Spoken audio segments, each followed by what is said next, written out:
and welcome to Thursdays with Annette. I'm so excited to be talking to you today directly from my beautiful home bedroom. Now, this week the show's all about budget busting. So I've got some great tips I want to share with you if you're needing to save a few dollars at the supermarket, or utilising what you have at home a little bit more than you have been. So I'm excited to share these tips with you because I don't know about you, but after Christmas and New Year, I could do with a bit of budgeting as well. But last week's show went off.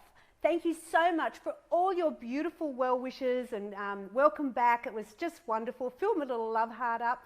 And also the beautiful comments about my little granddaughter Maddie, who was born a few weeks ago. Thank you so much for that. Now, if you want to see a photo of the gorgeous Maddie, just go to Instagram, my Instagram, Annette Sim, simply too good to be true, and you'll see lots of photos there because I have been bragging a little bit on Instagram, as all grandmothers do. Now, I just got a couple of comments I want to share with you from last week's show. Now, the gorgeous Gertrude watched the show all the way from Switzerland. Oh my gosh, how fabulous is that? And asked about self-raising flour because in Switzerland they only have plain flour. Now I noticed this was the same in the US when I was over there with my daughter.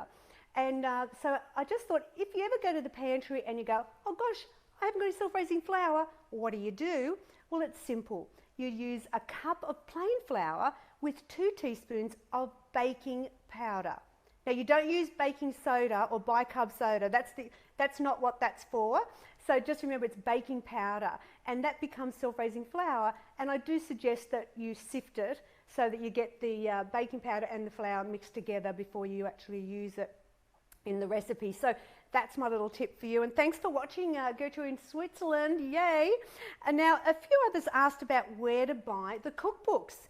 Now, they go back into newsagents on the 19th of February, which is fantastic, and you'll be able to get them there from your local newsagent.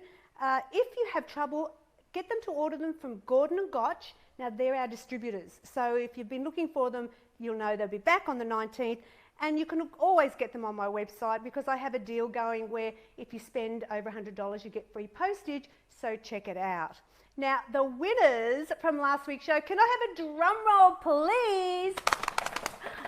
The fabulous winners from last week were Michelle Blandford, was super excited, Suzanne Tarrant, and the very lucky Julie Snell. They got a signed copy of Book 7. It's in the mail, so hopefully you'll get it soon, girls.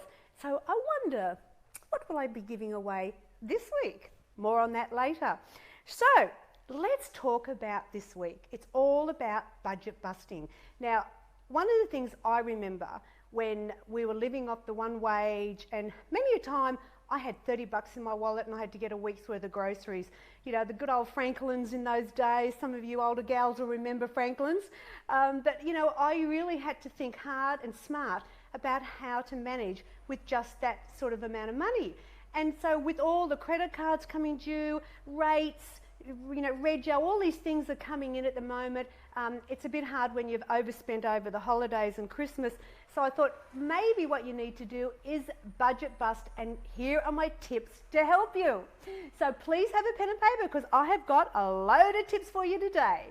Now, the first one is getting organised in the kitchen.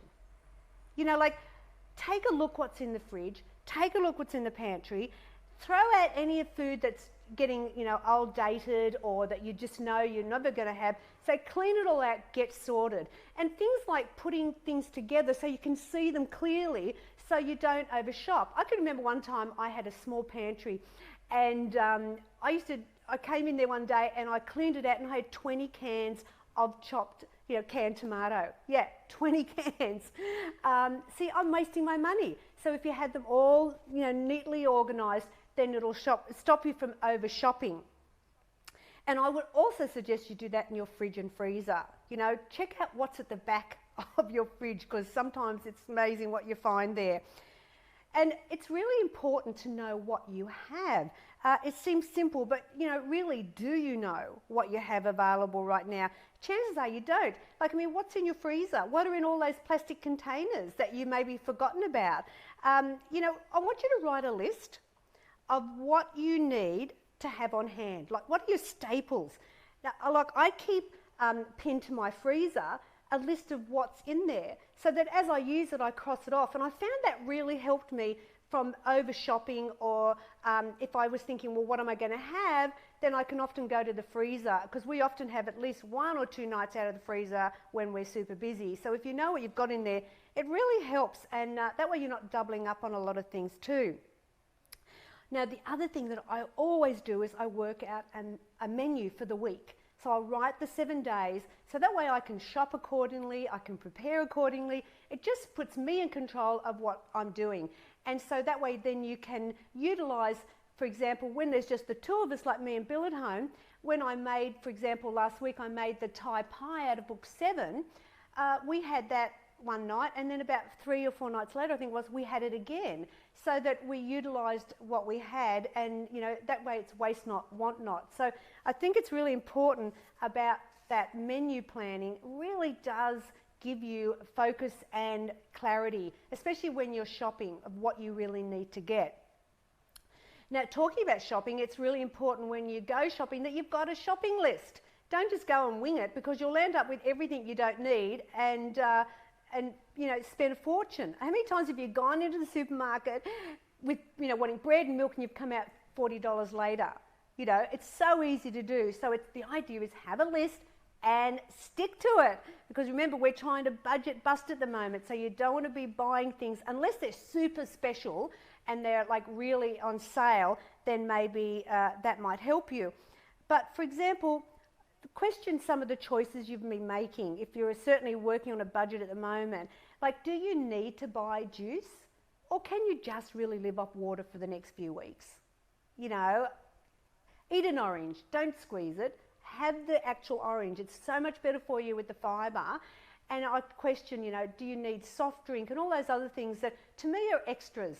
And I'm looking at, say, February as the month where I clean out my fridge and freezer and really work on what I've got in that pantry and in the fridge and freezer, and really utilise it. And that means I'm going to be saving money in the supermarket. So that's something to think about.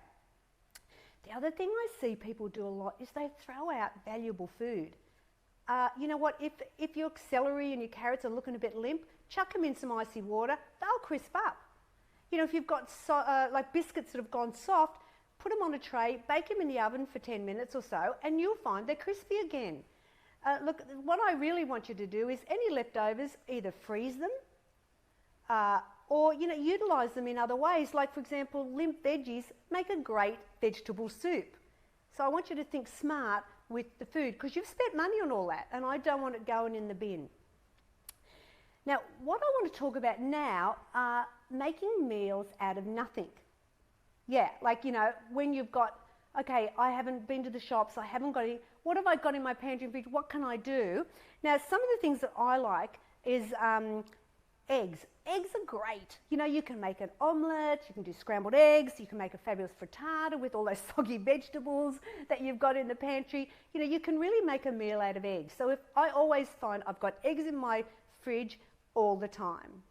Now, the other one that I really like is, you know, using the freezer things. You know, like those little bits of bolognese can make a great little jaffle. You know, you've only got a little bit, you think, oh, it's not worth keeping that. That could be a little bit on a jacket potato for lunch, or if you've got some easy dinners, you can utilise those little bits, and everyone can have something a little bit different on their potato, but one could have a bit of the curry that's left over, some of the, you know, bolognese or whatever. You'd be surprised how you can stretch that out if you keep those little bits and pieces. Baked beans are another fabulous thing to have in your pantry. I've always got a couple of cans in there, because you can make my bean surprise out of book 2, which we often have on, especially on a Friday or Saturday night, when you don't feel like a big dinner, you're a bit sick of, you know, veg and steak and gravy or whatever. This is just easy. You just chop up some celery, capsicum, you know, a bit of onion, like zucchini, like whatever you got, put it in with the baked beans, cook it for about 5 minutes in the microwave, and serve that on some toast, or once again, over a baked potato. It's a really good meal, and kids love it, but I like it because if you really haven't been able to shop, then you've got a meal for everybody, and no one will feel that it's like, oh, this is not a very good dinner. It'll be great. Leftover rice. Now, often we throw out rice. I'm terrible at that, you know, like it gets in the back of the fridge and I forget about it. So what I've been doing lately is when I've got leftover rice, instead of just throwing it in the fridge and forgetting about it until 5 days later or 8 days later when it's like rock hard and you throw it out, I've been making fried rice. You know, you can, once again, chop up what you've got in your crisper, add it to your rice, bit of soy sauce, you know, a mashed up egg in it, you've got a fabulous fried rice. And how great is that to have with something during the week? Better than throwing the rice out at the end. The other thing that I don't know about you guys, but I love my Jaffles. I really do. And I got in Kmart for everyone for Christmas. You need to check it out. They've got these, I think they were like, what were they? $8. They were $8 and they're Jaffalines, like, you know, the two, but they're deep. They're not like the thin Jaffle iron, but they've got a deep base and I'm in love with it. So you know what? That's once again, the little leftovers can go in those Jaffles and they can be either an easy dinner, you know, like I used to always love using the canned stewed, it was like a meat. What was it called, Bill? Like that braised steak and onion. Thank you, Billy.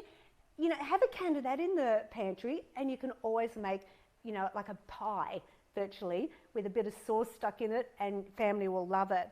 So if you really are not sure about ideas with Jaffles, go to book 5 because I've got a whole thing on Jaffles like, you know, Jaffle Parmigiana, and like, you know, seriously, pizza Jaffle, you need to check it out. Because they're really easy dinners and once again, hopefully you can utilise some of the stuff that you've got in your fridge already.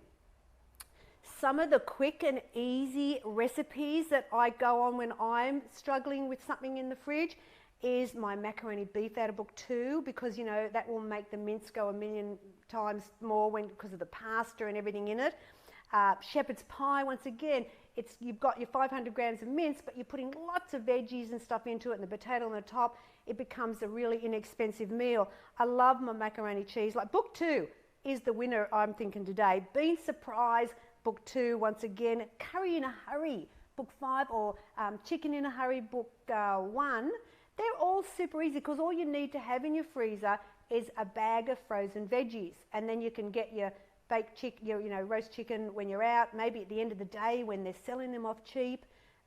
Break it all up and you've got an easy dinner. Now with desserts, if you're looking for something quick and easy, I love a baked apple. That's in book 5 as well. I love it. You can also make a dessert Jaffle with pineapple in fruit toast. Great one. You'll see that in book 5 as well. But canned apple, you know, the pineapple is great with it heated up with a bit of custard, bit of nutmeg on the top. Really, how easy. But if you've got that can of apple, you've always got a dessert. Now what I want to go into now is the tips for budget meals. Because, you know, this is what we want to, you know, we're budget busting today. And one of the things is, I mentioned it before, you know, when you go in the afternoon to get that chicken on special, that's something that a lot of people will do, is you shop at the end of the day when they're reducing the bread and the chickens and things like that down. You'll be surprised what you'll save if you're on a budget by shopping in the afternoon. Now the good news is that you can freeze bread really well. So if you're buying 3 loaves of bread, you think, well, what am I going to do with that? Chuck it in the freezer, it'll be fine. And you can use it very easily. And as I said, if they've got those roast chickens on special, grab one and you can use it at any time once it's in the freezer. I always say deflesh it from the bones, take the skin off, ignore the stuffing and put in a bag and put, you know, chicken in a hurry or curry in a hurry. So you know that that's what it is. And it's a super thing. All you need then is your frozen veggies, some onion and a packet of soup. Done for dinner. Absolutely. Now, look for the markdowns. Oh my gosh, yes. You know, when they're, you know, getting close to their best by date, it's fine.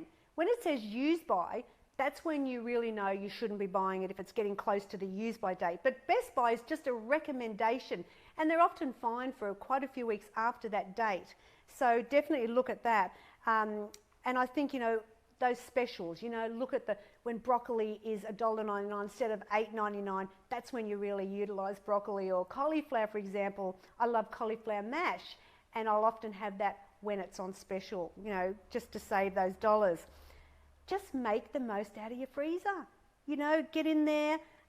You know, I just look at all the meals I've got in there. Maybe this month, you know, February is the month where you clean out that freezer and really use what's in there and save those dollars. The other thing is buy what's in season. Like, you know, grapes are cheap at the moment, but, you know, in a few months they might be 4 times that price. So, you know, buy grapes. Don't buy the expensive stuff. Look for what's cheap in the supermarket while we're doing the February budget busting. And get creative with mince. Oh my gosh, you know what you can do with half a kilo of mince? Go crazy with it. But what I found, there are ways you can stretch mince to go further. Now, I can remember something my mum used to do is when she bought the mince, she would always put about 4 slices of bread in with the mince. You know, like, and break it all up and mix it through the wet mix. And, you know, I just think, okay, you know, that's what everyone does. But I really found out later she was doing that so that the dish went further, and really, it's not a silly idea. If you've maybe haven't got enough mince, add a bit of bread and it'll soak up the juices and no one will even know it's in there. The other thing I really like to do is add legumes and beans. Like, I'm obsessed with black beans. I love them. And you know, you add a can of beans, you know, there's lots of different types of beans you can get now in the supermarket. Just wash them well, add them to the dish, and you'll find it will certainly stretch that mince a little bit further. Or grate veggies in, like I do with the, what's that, the burgers, ripper rissoles. Yeah, fabulous. I mean, you grate in some carrot, zucchini, you put in brown rice. It really makes those burgers go further. Just try and stretch that meals out if you can with those few tips. They might help you. Now, next week, we're going to be back in my kitchen. You know, I love to wear my apron, and I'm going to be making a recipe for you that, seriously, I am super proud of. It's my carrot cake out of book 1. Why am I so proud of it? It's because it's 1/10 of the fat of a traditional slice of carrot cake. So if you love carrot cake, just because it's got carrots in it doesn't mean it's healthy, folks. It's probably one of the highest fat cakes you can have. So I'm going to show you how to have it guilt-free next week in my kitchen. Everyone's excited about that because who doesn't love carrot cake? It's fabulous. So when we think about next week, obviously it's going to be in the kitchen, but I'm going to give you a cookbook today, even though we're talking about Buster Tips, because I keep mentioning book 2. And I just think it's a great one to help you if you want to work on a budget. They're all great. They're all fantastic for that because I buy, you know, when you do a recipe, it's always stuff that's in the supermarket. But I think book 2 might be the winner this week if you're interested. How do you win book 2? Well, what you do is you like, you share, and you do, where is it? Here we go. Hashtag simply too good. So this is what you're going to win. Who doesn't want this cookbook? Now all you've got to do is like, share, and do the Simply Too Good, and you might be one of the lucky winners that I pick this week. So I'm excited for you if you haven't got that book. Now, what we're going to do is just focus on fabulous things this season. I love some of the tips you gave me last week. Keep them coming. Now, we had over 18,000 views this week. Spread the word. We want lots of people to know that who knew weight loss could be so deliciously healthy. Go to my website, simplytoogood.com.au, for more tips and recipes. You might want to sign up to my newsletter. But you know what? Thank you for coming along today and listening to my budget busting tips. I hope I've saved you some dollars.